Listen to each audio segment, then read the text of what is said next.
So here is what I use to make sure that my Macrophylla hydrangeas are super green and blooming like crazy. I love holly tone, iron tone, and soil acidifier.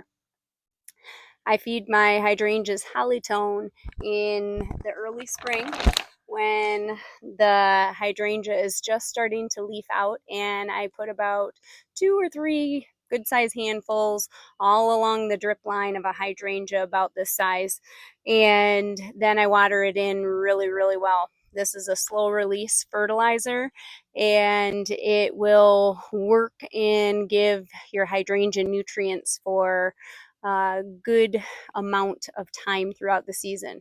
I do give them a second dose of Hollytone, usually about beginning to mid-July. I do not wait until after July, because then what happens is the hydrangea is trying to push out new growth going into our cold season. So my cutoff time is end of July for giving them any sort of fertilizer like this, but this helps to keep the hydrangea really healthy. I also have very high alkaline soil. You can see my hydrangea blooms are nice and hot pink, which means that my soil is not acidic. So I need to use iron to help give them the nutrients that they need so they don't get iron chlorosis. So that happens when they're not taking up the iron that they need, the other nutrients that they need, and your leaves of your hydrangea or other plants might get yellow and they have green veins. In order to be able to take up the iron, though, I also use soil acidifier.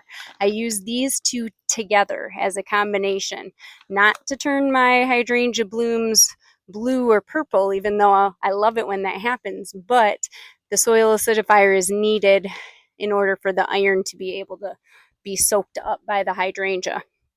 I do this also early in the season, so early in the spring as it's just starting to leaf out, and then I give this to them again kind of mid-season, so right around July, as needed. And then this, you can also do another dose in the fall, kind of going into the winter, to set them up for really strong success all winter long.